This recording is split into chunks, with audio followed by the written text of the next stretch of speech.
جب تمہارا قادر، جب تمہارا قادر مطلق خدا ہو جائے گا۔ اعوذ باللہ من الشیطان الرجیم، بسم اللہ الرحمن الرحیم۔ سامعین و ناظرین کرام، السلام علیکم ورحمۃ اللہ وبرکاتہ۔ آج کے پروگرام میں خاکسار عذرائے انسانی ہمدردی ایکس احمدیوں کے نام ایک پیغام دے رہا ہے۔ پروگرام کو آگے بڑھانے سے قبل درخواست ہے کہ اگر آپ کو یہ پروگرام پسند آئے تو اسے لائک کریں، اپنے دوستوں اور فیملی ممبر سے شیئر کریں اور اس چینل کو سبسکرائب کریں۔ جزاکم اللہ تعالی احسن الجزا۔ سامعین و ناظرین کرام، ایکس احمدیوں کے حوالے سے کئی ایک پروگرام کئی ایک یوٹیوب چینلز پر نشر کیے جا رہے ہیں۔ ان لوگوں کی طرف سے سلسلہ عالیہ احمدیہ کے بانی علیہ السلام اور مقدس خلفائے احمدیت کے خلاف جھوٹے الزامات لگائے جا رہے ہیں اور بہتان باندھے جا رہے ہیں، اور کئی ایک کی طرف سے یہ کہا جا رہا ہے کہ انہوں نے اب سیدنا حضرت مرزا غلام احمد قادیانی علیہ السلام کی کتابوں کو دیکھا ہے اور اب ان پر حقیقت کھلی ہے۔ یہ ایک جھوٹا مفروضہ ہے، اور یہ جھوٹا مفروضہ اپنی واقعاتی حیثیت میں ہی بے بنیاد ہے۔ سیدنا حضرت مسیح موعود علیہ السلام کا کوئی بنیادی عقیدہ، کوئی بنیادی دعویٰ، کوئی بنیادی تعلیم قال اللہ اور قال الرسول کے خلاف نہیں ہے، اور ان لوگوں کی طرف سے آپ علیہ السلام کے کسی بنیادی عقیدہ، کسی بنیادی دعویٰ اور کسی بنیادی تعلیم کو موضوع بحث بھی نہیں بنایا جا رہا ہے، اور آپ علیہ السلام کی کتب میں آپ علیہ السلام کے پیش کردہ نکات کو از روئے قرآن مجید، حدیث اور بزرگان سلف کے اقوال کی روشنی میں غلط ہونے کا ثبوت بھی نہیں دیا جا رہا۔ سامعین و ناظرین کرام، سیدنا حضرت مرزا غلام احمد قادیانی امام مہدی و مسیح موعود علیہ السلام نے اپنی کتب میں جو نکات بیان کیے ہیں ان کو بڑی وضاحت سے بیان کیا ہے۔ آپ علیہ السلام کے کسی نکتہ کی ایسی تشریح نہیں کی جا سکتی جو آپ علیہ السلام کے بیان فرمودہ، آپ علیہ السلام کے بنیادی عقیدہ، بنیادی دعویٰ اور بنیادی تعلیم کے خلاف ہو۔ علمی و ادبی دنیا کا یہ مشہور محاورہ ہے کہ کسی کے قول کی ایسی تشریح کرنا جو اس کے موقف کے خلاف ہو ایک ظالمانہ فعل ہے، اور پھر ان ایکس احمدیوں کا یہ مفروضہ اس لیے بھی غلط ہے کہ ان لوگوں کو اپنی عمر کے 30، 40، 50، 60 سال میں ہی جا کر کیوں آپ علیہ السلام کی کتابوں کو دیکھنے کا موقع ملا ہے، جبکہ آپ علیہ السلام کی کتب نظام جماعت کی طرف سے بطور خاص شائع کی جاتی ہیں اور ان کتب کی واجبی سی قیمت مقرر کی جاتی ہے، اور احباب جماعت کو تحریک کی جاتی ہے کہ وہ ان کتب کو اپنے گھروں میں رکھیں، خود پڑھیں اور اپنے بچوں کو پڑھائیں اور سمجھائیں، اور پھر ان کتب کے امتحانات بھی لیے جاتے ہیں۔ سامعین و ناظرین کرام، کتاب سیرت المہدی جلد اول حصہ دوم کے صفحہ 365 پر روایت ہے، آپ علیہ السلام فرماتے ہیں جو شخص ہماری کتابوں کو کم از کم 3 دفعہ نہیں پڑھتا اس میں ایک قسم کا کبر پایا جاتا ہے۔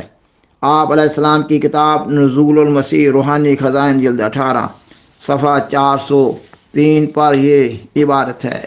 آپ علیہ السلام فرماتے ہیں وہ جو خدا کے مامور اور مرسل کی باتوں کو غور سے نہیں سنتا اور اس کی تحریروں کو غور سے نہیں پڑھتا، اس نے بھی تکبر سے حصہ لیا ہے۔ سو کوشش کرو کہ کوئی حصہ تکبر کا تم میں نہ ہو تاکہ ہلاک نہ ہو جاؤ اور تا تم اپنے اہل و عیال سمیت نجات پاؤ۔ اور پھر ملفوظات جلد 4 صفحہ 361 پر ہے، آپ علیہ السلام فرماتے ہیں سب دوستوں کے واسطے ضروری ہے کہ ہماری کتب کم از کم ایک دفعہ ضرور پڑھ لیا کریں، کیونکہ علم ایک طاقت ہے اور طاقت سے شجاعت پیدا ہوتی ہے۔ سامعین و ناظرین کرام، خاکسار نے سیدنا حضرت مسیح موعود علیہ السلام کے 3 اقوال پیش کیے ہیں۔ ان اقوال سے بالوضاحت بیان ہو رہا ہے کہ آپ علیہ السلام اپنی کتب کو پڑھنے کی زوردار تلقین و تاکید کر رہے ہیں۔ آپ علیہ السلام کے اقوال کی روشنی میں تو یہ معلوم ہو رہا ہے کہ جو شخص آپ علیہ السلام کی کتب کو نہیں پڑھتا وہ خطرناک حالت میں ہے، اور تجربہ بھی یہی بتاتا ہے۔ آپ علیہ السلام کی کتب کا بغور مطالعہ کرنے والا نہ صرف یہ کہ وہ ایک مخلص، مضبوط اور اہل علم احمدی مسلمان ہوتا ہے، بلکہ وہ اپنے معاشرہ کا شریف شہری بھی ہوتا ہے۔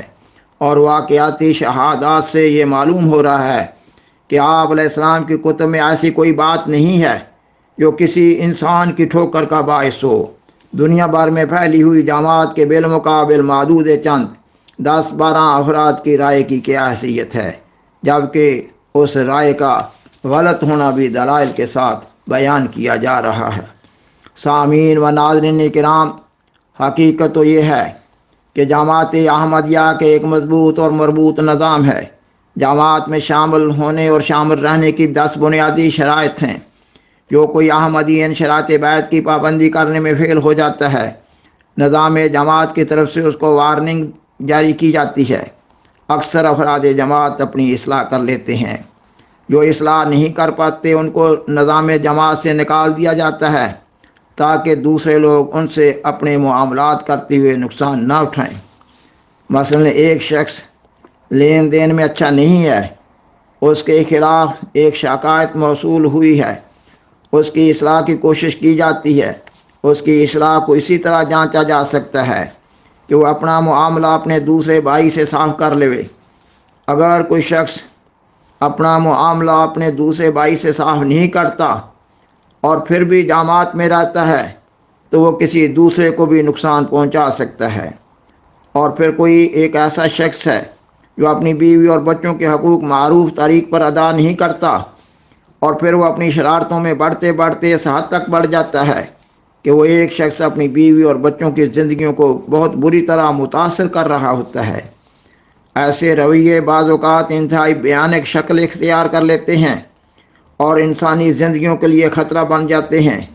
یا کوئی خاتون اپنے قول و فعل سے اپنے گھر کے ماحول کو تباہ و برباد کر رہی ہوتی ہے، تو ایسے حالات میں نظام جماعت ایسے لوگوں کے ہی فائدہ کے لیے ان کے لیے کچھ پابندیاں عائد کر دیتا ہے۔ اس میں اعتراض کی کوئی بات نہ ہونی چاہیے۔ دنیا میں روزانہ انہی مذکورہ معاملات کی بنیاد پر قتل و غارت ہو رہی ہوتی ہے، ایک کثیر تعداد خودکشی کر رہی ہوتی ہے۔ سامعین و ناظرین کرام، کیا ریاستی قوانین کے تحت بعض افراد پر بعض پابندیاں نہیں لگائی جاتی، یا بعض افراد کو سزائیں نہیں دی جاتی؟ کیا بعض ادارے اپنے قوانین کی خلاف ورزی پر اپنے ارکان کی رکنیت کو ختم نہیں کر دیتے؟ بعض کھلاڑیوں پر بعض پابندیاں کیوں لگائی جاتی ہیں، یا ان کے لیے سزائیں کیوں تجویز کی جاتی ہیں؟ اگر ہم ایکس احمدیوں کے حالات کا مطالعہ کریں تو ہمیں معلوم ہوگا کہ جب نظام جماعت نے ان کے کسی قول اور فعل پر گرفت کی اور انہوں نے اپنی اصلاح نہ کی، نظام جماعت نے ان سے بیزاری کا اعلان کیا، تو ان لوگوں کے اندر جو بیماری تھی، اس بیماری نے ان کو ان کی سرکشیوں میں اور بھی بڑھا دیا۔ اور آج کے دور میں بعض یوٹیوبرز جماعت احمدیہ کے خلاف ایسے مواد کی تلاش میں رہتے ہیں جو عوام الناس کی دلچسپی کا موجب ہو۔ یہ ایکس احمدی ایسے یوٹیوبرز کے چینل کو رونق بخشنے کے لیے اور نظام جماعت کے خلاف اپنا غصہ نکالنے کے لیے آپس میں مل جل جاتے ہیں، اور پھر یہ لوگ آپس میں مل جل کر جماعت احمدیہ کے خلاف نت نئے اختراعات بنا رہے ہوتے ہیں۔ یہ لوگ مختلف چینلز پر جماعت احمدیہ کے خلاف جھوٹے طور پر انتہائی گندے پروگرام پیش کر رہے ہوتے ہیں۔ اگر ایکس احمدی نظام جماعت سے کسی جائز بات پر ٹھوکر کھا رہے ہوتے تو پھر تو یہ لوگ اعلیٰ خلق پر قائم ہوتے، اور اگر یہ نیک لوگ تھے اور انہوں نے نعوذ باللہ جماعت میں گند دیکھا اور یہ لوگ نظام جماعت سے الگ ہو گئے، تو پھر نظام جماعت سے الگ ہوتے ہی انہوں نے یہ کیسا برا خلق دکھانا شروع کر دیا کہ شوترے بے مہار کی طرح جماعت احمدیہ کے بانی اور مقدس خلفاء کو گالیوں پر گالیاں دینے پر اتر آئے ہیں۔ ان کے یہ پروگرامز ان کی اندرونی بیماری کو بخوبی دکھا رہے ہیں۔ سیدنا حضرت مسیح موعود علیہ السلام اپنے ایسے ہی مخالفین کو مخاطب کرتے ہوئے اپنی کتاب سراج منیر میں فرماتے ہیں، اے بدقسمت لوگو، تم کہاں گرے؟ کون سی چھپی ہوئی بادامالیاں تھیں جو تمہیں پیش آ گئیں؟ اگر تم میں ایک ذرہ بھی نیکی ہوتی تو خدا تمہیں ضائع نہ کرتا۔ ابھی کچھ تھوڑا وقت ہے اور بہت سا ثواب کھو چکے ہو۔ باز آ جاؤ، کیا خدا سے اس بیوقوف کی طرح لڑائی کرو گے جو زور آور کے آگے سے نہیں ہٹ جاتا، یہاں تک کہ مار سے پیسا جاتا اور کچلا جاتا ہے اور آخر ہڈیاں چور چور ہو کر اور مردہ سا بن کر زمین پر گر پڑتا ہے۔ آپ علیہ السلام فرماتے ہیں، اپنے تئیں دانستہ ہلاکت کے گڑھے میں مت ڈالو، بدظنیاں چھوڑو۔